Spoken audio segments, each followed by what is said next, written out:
qu'aujourd'hui, l'argent qui rentre dans le trésor public à 4 destinations. Nous recevons Ibrahima Diallo, responsable des opérations du Front justement national pour la défense de la Constitution, FNDC.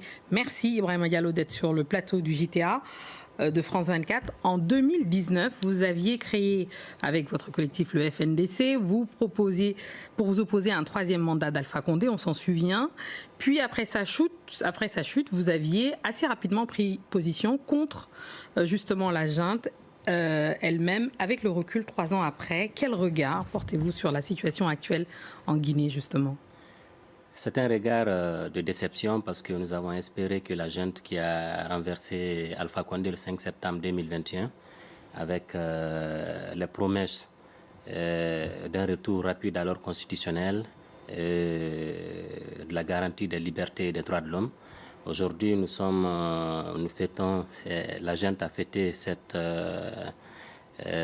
anniversaire de prise de pouvoir dans un contexte de terreur et de reniement systématique des engagements pris lors de la prise du pouvoir. Aujourd'hui, nous sommes, normalement, la transition doit prendre fin le 31 décembre 2024, mais nous n'avons ni constitution, nous n'avons ni liste électorale et il n'y a pas d'élection. Donc nous sommes la junte est en train d'aller vers la confiscation systématique du pouvoir.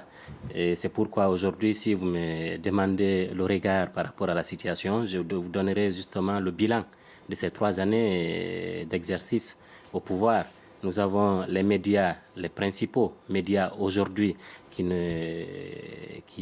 sont bâillonnés, dont on a retiré les licences. Nous avons également nos 2 camarades qui ont été enlevés par la junte au pouvoir depuis le 9 juillet 2024. Mamadou Biloba et Omar Silla Fonike, justement mangué. Au rétrécissement de l'espace civique et à l'instrumentalisation de la justice, mais aussi à l'assassinat des Guinéens pendant les manifestations.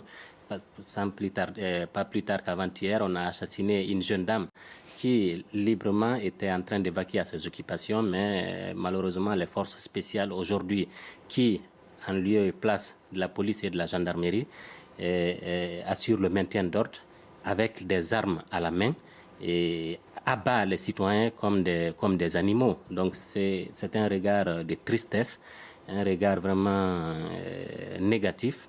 Et nous pensons que puisque le peuple de Guinée est déterminé et engagé, nous allons continuer à nous battre pour le retour à l'ordre constitutionnel dans notre pays. Mais alors, qu'est-ce que vous demandez déjà, mais à qui? Est-ce que vous demandez aux militaires? Est-ce que vous demandez aux instances de la CEDEAO? À qui, justement, pouvez-vous vous tourner pour changer la situation? Aujourd'hui, nous comptons sur notre force. C'est-à-dire, le peuple de Guinée est un peuple déterminé, c'est un peuple engagé. Aujourd'hui, nous sommes en train de mener une lutte pacifique avec les mains libres, mais en face, il y a les forces spéciales qui détiennent des armements très très lourds et qui font face à ces citoyens à main nue qui manifestent librement pour exiger un retour à l'ordre constitutionnel. À cela s'ajoute le contexte économique dans notre pays qui est très très inquiétant parce qu'aujourd'hui, l'argent qui rentre dans le trésor public à 4 destinations. La première destination, c'est l'enrichissement des membres de la junte. La deuxième destination, c'est l'achat des armements et des matériels de répression pour faire face à toute contestation contre les dérives de la junte.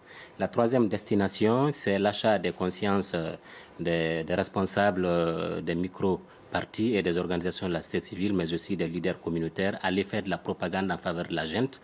La quatrième et la dernière destination de l'argent qui rentre dans le trésor, c'est l'ouverture des chantiers d'infrastructures sans suite pour faire croire que le président de la transition est un bâtisseur et il mérite de se porter candidat pour exercer le pouvoir en Guinée. Est-ce que vous êtes contre cette éventuelle candidature qui était amenée à être annoncée? Nous nous opposerons comme nous sommes opposés à la candidature d'Addis Camara en 2008. Nous nous opposerons également comme nous nous sommes opposés au 3e mandat. C'est évident aujourd'hui que le peuple de Guinée, en majorité, n'est pas d'accord avec la candidature de Doumbouya parce que Mamadi Doumbouya a juré devant le peuple de Guinée qu'il va respecter sa parole, qu'il ne sera pas candidat et qu'aucun membre du CNRD ne sera candidat. Et face à cette situation, nous sommes prêts à user de tous les moyens pour lui barrer la route afin qu'il ne soit pas candidat.